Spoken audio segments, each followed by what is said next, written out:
اهلا بكم اعزائي المشاهدين في قناة مارجو مامز كورنر مع تيتا ميري والاكل الصحي. النهارده حبايبي هنعمل ام علي صيامي بامانة ربنا خطيرة، طعمها احلى من الفطاري 100 مرة. هنعملها ازاي؟ يلا بينا. النهارده حبايبي هنعمل ام علي صيامية بامانة ربنا خطيرة احلى من الفطاري. اول حاجة عندي جلاش، هنعملها بالجلاش المرة دي.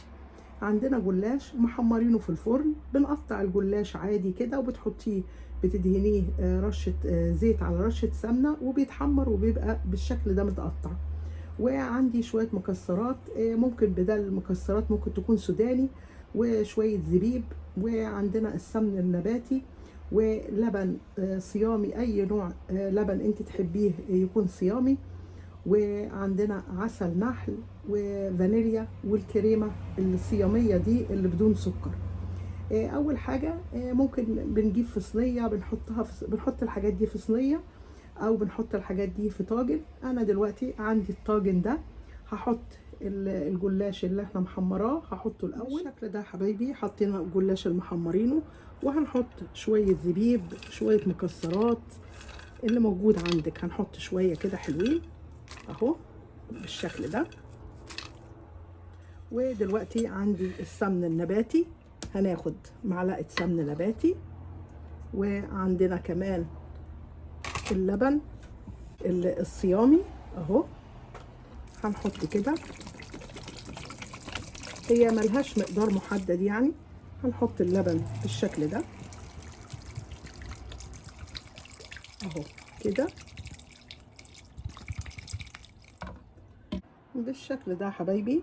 دلوقتي كمان عندنا الفانيليا، هناخد رشة فانيليا، وانا زودت شوية مكسرات يعني ده براحتك، وهنزود كمان شوية لبن بالشكل ده.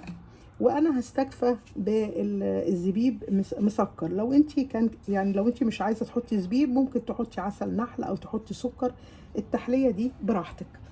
ودلوقتي هنقلب كله على بعضه بالشكل ده اهو، تبقى بالشكل ده كده.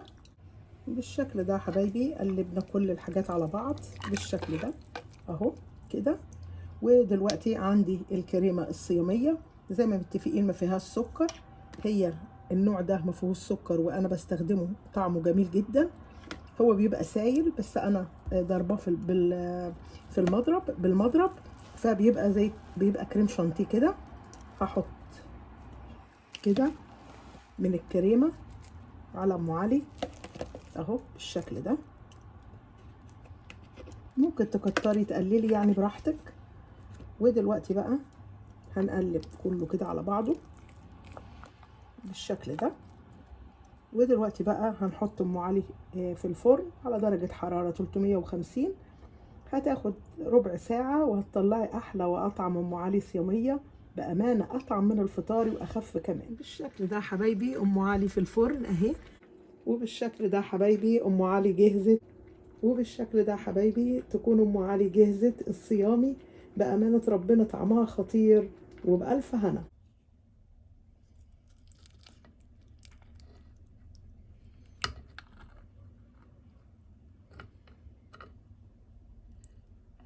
احلى واطعم ام علي. باي باي.